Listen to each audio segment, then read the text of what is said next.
दोस्तों, कैसे खुलेआम बीजेपी का तंत्र झूठ परोसता है और उसके झूठ में पूरी की पूरी मीडिया उसका साथ देती है, एक बार फिर साबित हो गया।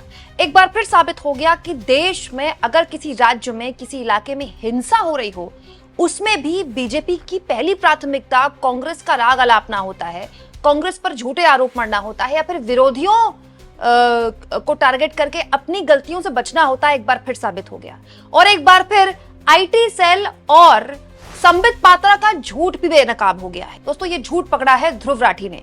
दोस्तों, जब से लद्दाख के लेह में हिंसा हुई, उस हिंसा के भड़कने के कुछ घंटे के अंदर ही हिंसा भड़की। सोशल मीडिया में तस्वीरें एकदम आग की तरह फैली, तस्वीरें थी भी बहुत भयानक। बीजेपी के दफ्तर को फूंक दिया गया हिंसा में। इसके अलावा पुलिस को निशाना बनाया गया, सीआरपीएफ की गाड़ी को निशाना बनाया गया। लेकिन इस फोटो को खूब सर्कुलेट किया गया। इस फोटो को न केवल न्यूज चैनल्स ने दिखाया बल्कि एंकर्स ने दिखाया और सबसे पहले इस फोटो को दिखाया बीजेपी आईटी सेल के मुखिया अमित मालवीय ने और उसके बाद इसी को आगे बढ़ाया संबित पात्रा ने, बाकायदा ऑफिशियल प्रेस कॉन्फ्रेंस करके। लेकिन क्या आप जानते हैं दोस्तों, इस फोटो की सच्चाई क्या है? दोस्तों, बीजेपी के आईटी सेल के मुखिया अमित मालवीय ने जैसे ही लेह में हिंसा भड़की, इस फोटो का जिक्र करते हुए, इस फोटो को शेयर करते हुए कहा कि ये कांग्रेस पार्टी के मौजूदा पार्षद हैं, काउंसलर हैं। इनका नाम भी शेयर किया अमित मालवीय ने कि इनका नाम है फुटसोंग स्टेप्जिंग, कांग्रेस पार्टी के पार्षद हैं। ठीक है, अमित मालवीय ने। और अमित मालवीय के इस आरोप को सीधा, आपको तो पता ही है, गोदी मीडिया ले लेती है। गोदी मीडिया ने इस आरोप को हाथों हाथ लेते हुए सर्कुलेट करना शुरू कर दिया। और तो और दोस्तों, संबित पात्रा ने बाकायदा प्रेस कॉन्फ्रेंस कर दी कि ये देखिए, कांग्रेस पार्टी के जो पार्षद हैं खुलेआम हिंसा में शामिल हैं। इनके हाथ में एक लोहे जैसा कुछ दिखाई दे रहा है और इन्होंने ही हिंसा फैलाई। हिंसा दरअसल कांग्रेस पार्टी द्वारा फैलाई गई है। और कांग्रेस, उसके बाद पूरे का पूरा न्यूज चैनल्स का पूरा तंत्र लग गया कि देखिए, राहुल गांधी ने अभी कुछ दिन पहले ही जेनजी को लेकर एक ट्वीट किया था, याद होगा आपको, जब उन्होंने दूसरी प्रेस कॉन्फ्रेंस की थी वोटर चोरी को लेकर, जो लगातार प्रेस कॉन्फ्रेंस कर रहे हैं। शाम को राहुल गांधी ने उस प्रेस कॉन्फ्रेंस में अपनी फोटो शेयर करके जेनजी पर कह दिया कि देश का जो संविधान है वो जेनजी बचाएंगे। उसके बाद न्यूज चैनल्स ने बहस करनी शुरू कर दी कि देखिए, राहुल गांधी जेनजीज का आह्वान कर रहे हैं और यहाँ पर कांग्रेस पार्टी के जो काउंसलर है खुलेआम आग लगा रहे हैं लेह में। और उसके बाद मतलब एक तरह से दिखाया गया कि कांग्रेस पार्टी इस पूरी हिंसा में शामिल है। तो इस फोटो को शेयर करते हुए बीजेपी आईटी सेल के मुखिया अमित मालवीय ने कहा, लद्दाख में दंगा कर रहा ये व्यक्ति अपर हेड वार्ड का कांग्रेस पार्षद फुटसोंग स्टेप्जिंग है। उसे भीड़ को उकसाते और भाजपा कार्यालय और हिल काउंसिल को निशाना बनाते हुए साफ तौर पर देखा जा सकता है। क्या राहुल गांधी इसी तरह की अशांति की कल्पना कर रहे हैं? इसके बाद दोस्तों, संबित पात्रा ने प्रेस कॉन्फ्रेंस कर दी कि देखिए, ये कांग्रेस पार्टी के पार्षद हैं, खुलेआम हिंसा फैला रहे हैं और बीजेपी के दफ्तर को फूंकने में भी इन्हीं का हाथ है। लेकिन दोस्तों, ये बात पूरी तरह से गलत निकली। ऑल्ट न्यूज के संपादक मोहम्मद जुबैर ने भी इसका फैक्ट चेक किया है, ध्रुव राठी ने भी इसका फैक्ट चेक किया है। दोस्तों, इनफैक्ट ये जो कांग्रेस पार्टी के फुटसोंग स्टेप्जिंग, इनके नाम का गलत इस्तेमाल किया गया। उन्होंने खुद भी अपनी वीडियो शेयर कर दी है अपनी स्थानीय भाषा में कि मेरी फोटो का, मेरा जो वीडियो सर्कुलेट किया जा रहा है वो मैं हुई ही नहीं। अनाम किसी आदमी को कांग्रेस पार्टी का पार्षद बता दिया और अब कांग्रेस पार्टी के पार्षद ने वीडियो संदेश जारी करके साफ तौर पर बताया है कि जिन जिन ने मुझ पर आरोप लगाए, सब पर मैं मानहानि का केस करूंगा। अब जरा आप देखिए दोस्तों, बाकायदा इस पूरे मामले में फैक्ट चेक किया ध्रुव राठी ने भी, कैसे कैसे लोगों ने ये फोटो शेयर की जो कि अमित मालवीय ने आगे बढ़ाई।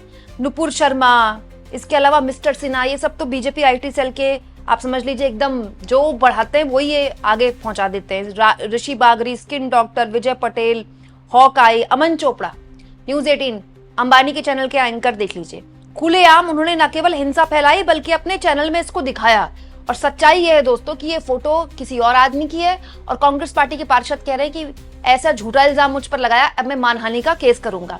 और तो और दोस्तों, पवन खेड़ा ने भी इसको लेकर बाकायदा ऑफिशियली ये संदेश जारी कर दिया है और कह दिया है, भाजपा के कई नेता और कुछ एंकर, सोशल मीडिया इन्फ्लुएंसर्स किसी व्यक्ति की तस्वीर और फुटेज दिखा उसे कांग्रेस के निर्वाचित पार्षद फुटसोंग स्टेप्जिंग के रूप में गलत तरीके से पेश कर रहे हैं। हम उन सभी लोगों के खिलाफ कानूनी और आपराधिक कार्रवाई कर रहे हैं जिन्होंने न केवल हमारी पार्टी को बदनाम करने की कोशिश की है बल्कि सामाजिक अशांति पैदा करके और भी मतभेद पैदा करने की कोशिश की है। लद्दाख के लोगों के साथ संवेदनशीलता से जुड़ने की बजाय भाजपा और उनकी मीडिया, सोशल मीडिया के गुर्गों ने अपनी आदत के अनुसार कीचड़ उछाल रहे हैं और लद्दाख के आक्रोश का फायदा उठाकर राजनीतिक विरोधियों के हिसाब बराबर करने का मौका तलाश रहे हैं। मतलब आप समझ लीजिए कि कांग्रेस पार्टी का साफ तौर पर कहना है कि ये बताइए कि आपने हिंसा भड़कने के बाद तुरंत से कांग्रेस पार्टी पर आरोप लगाने शुरू कर दी, वो भी झूठे, एक नंबर की झूठी बात। जो पार्षद है वो कह रहे हैं कि मैं हुई नहीं है, और इस पर न्यूज चैनल्स ने खबर चला दी। कौन सा न्यूज चैनल अब सामने आएगा माफी मांगते हुए? खुलेआम झूठी खबर। दोस्तों, ऐसे एक झूठ का परसेप्शन बनाया जाता है। दिन रात सुबह शाम भाजपा का आईटी सेल झूठ बोलता है और उसके बाद गोदी मीडिया उसको आगे बढ़ाती है और उसके बाद उसको प्रेस कॉन्फ्रेंस करके स्थापित कर दिया जाता है कि यही सच है। अब सच्चाई ये है दोस्तों कि ये तो कांग्रेस के पार्षद थे नहीं, तो फिर ये कौन थे? और उससे भी बड़ा सवाल दोस्तों कि देश में आंतरिक सुरक्षा की जिम्मेदारी अमित शाह की है। पहलगाम में आतंकी हमला हो जाता है तो उसके लिए कोई कुछ नहीं बोलता है। दोस्तों, लेह वहां पर यूटी है, वो एलजी के अंतर्गत आता है। एलजी किसके अंतर्गत आता है? अमित शाह के अंतर्गत आते हैं। वहां लेह जैसे शांतिप्रिय राज्य में, इतना शांत राज्य है वो, वहां खुलेआम हिंसा हो गई, वहां सीधे सीधे आपने कांग्रेस पार्टी को जिम्मेदार ठहरा दिया। दोस्तों, एलजी आपकी, पुलिस आपके हाथ में, और हिंसा कोई और भड़का ले रहा है और आप कुछ कर नहीं पा रहे। मणिपुर पिछले 2 साल से जल रहा है दोस्तों, नाम लेने वाला कोई नहीं है। 2 साल लग गए मोदी जी को वहां जाने में, मात्र 3 घंटे के लिए मोदी वहां पर रुके हैं। ये सारी असफलताएं अगर किसी एक के माथे पर जाती है वो अमित शाह हैं। देश की आंतरिक सुरक्षा में अमित शाह के गृहमंत्री बनने के बाद बहुत सी ऐसी चीजें हुई हैं जो अगर किसी और पार्टी की सरकार होती तो या तो उनको इस्तीफा देना पड़ जाता या फिर उनको दोबारा गृहमंत्री नहीं बनाया जाता। लेकिन सोचिए, उनको मोदी जी के सक्सेसर के तौर पर दिखाया जाता है कि मोदी जी चाहते हैं कि अगर उनके बाद कोई पीएम बने तो वो अमित शाह हैं, और उनको लौह पुरुष सरदार वल्लभ भाई पटेल से उनकी तुलना की जाती है। और ये सेट पैटर्न चल रहा है, पिछले कई सालों से ये सेट पैटर्न चल रहा है। अगर कोई भी सरकार के खिलाफ आवाज उठाता है तो या तो उसको ईडी या फिर सीबीआई या फिर राष्ट्र विरोधी या फिर उसके खिलाफ पूरा टूल किट तैयार होता है। ऐसा लगता है बीजेपी का टूल किट हमेशा तैयार रहता है, साल के 365 दिन। जैसे ही कुछ हुआ सामने अपना टूल किट रख दिया। इस टूल किट में बीजेपी आईटी सेल क्यों देता है, न्यूज चैनल्स उसको आगे बढ़ाते हैं, न्यूज चैनल के एंकर ताताथैया करते हैं और उसके बाद बीजेपी ऑफिशियल प्रेस कॉन्फ्रेंस करके उस झूठ को सच बना देती है। ध्रुव राठी ने ये झूठी खबरें शेयर करते हुए उसको फेक न्यूज बताते हुए कहा है, इस पूरे टूलकिट ने ये फर्जी खबरें फैलाई। इन अकाउंट्स के नाम देखिए, ये जो भी पोस्ट करते हैं वो हमेशा फर्जी खबरें ही होती है। इनकी लिखी किसी भी बात पर विश्वास मत कीजिए। पॉइंट ये ना दोस्तों कि बहुत से ऐसे लोग हैं जो न्यूज चैनल्स में जो चल रहा है उसी को सच मानते हैं। समित पात्रा की जुबान से कोई बात निकल गई तो उसको सच मान लेते हैं। और इसके लिए दोस्तों बहुत हद तक मैं कांग्रेस को भी जिम्मेदार मानूंगी। इतने वक्त से, पिछले 11 सालों से कांग्रेस हो चाहे किसी भी विपक्षी दल हो, उसको विक्टिमाइज किया जाता है, उसको बार बार टारगेट किया जाता है। कांग्रेस पार्टी को इतने घंटे लग गए ये साबित करने में कि ये उनके काउंसलर नहीं है। दोस्तों, कांग्रेस पार्टी को अब तक समझ में नहीं आया कि वो किनसे लड़ रहे हैं। ये काम कांग्रेस पार्टी को सबसे पहले करना चाहिए था। जिस वक्त बीजेपी के आईटी सेल के मुखिया अमित मालवीय ने ये झूठी फोटो शेयर की, क्या उसी वक्त अपने काउंसलर से बात करके कि क्या ये आप हैं, और एंड ऑफ द डे वो नहीं है ना, तो वो सामने आकर खुद अपनी बात रख देते। लेकिन सोचिए कितने घंटों तक ये मामला चलता रहा। करीब 24 घंटे से भी ऊपर का वक्त हो गया, न्यूज चैनल्स में चल गया, मामला हट गया, खबर हट गई, तब जाकर कांग्रेस पार्टी जाग रही है। ये हर लिहाज से कांग्रेस पार्टी की भी गलती है।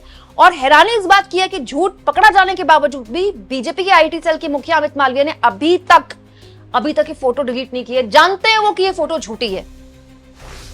और इस पूरे मसले को लेकर दोस्तों अब सुप्रिया श्रीनेत ने सीधे तौर पर गृह मंत्री अमित शाह को जिम्मेदार ठहराया है कि ये जो हो रहा है देश में, इसके लिए अगर कोई एक आदमी जिम्मेदार है तो वो गृह मंत्री अमित शाह हैं। इस देश का यह कितना बड़ा दुर्भाग्य है कि हमारे मौजूदा गृह मंत्री अमित शाह हैं। वो अब तक के सबसे फेल्ड और नाकाम गृह मंत्री हैं। भारत में गृह मंत्री का काम देश की आंतरिक सुरक्षा को चुस्त दुरुस्त रखना है, कानून व्यवस्था को बरकरार रखना है और देश की सीमाओं को सुरक्षित रखना है। पर क्या इनमें से एक भी काम अमित शाह जी ठीक से कर पा रहे हैं?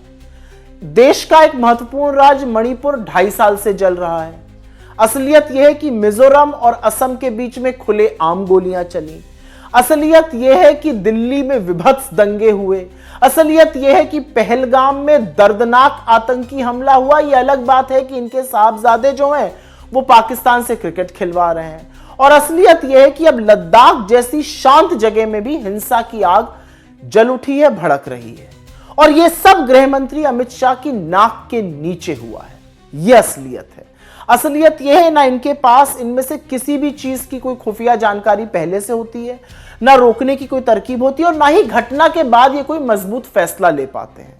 बस बड़ी बड़ी बातें कराना हो तो इनको सामने खड़ा कर दो, इनसे होना हमाना कुछ खास है नहीं।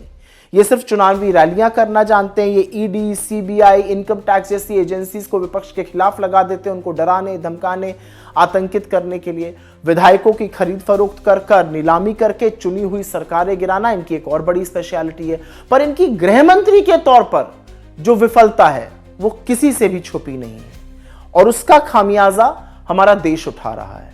कहने को तो आंतरिक सुरक्षा इनका काम है, दूसरा इनका काम है बॉर्डर सुरक्षित रहें, लेकिन जब मौका मिलता है ये घुसपैठिए करने लगते हैं। अरे आप ही गृह मंत्री हैं, आप ही की जिम्मेदारी है, उस जिम्मेदारियों से कब तक भागिएगा। लेकिन यह सच है कि देश एक बहुत ही विफल, नाकाम गृह मंत्री का खामियाजा जोर से भुगत रहा है।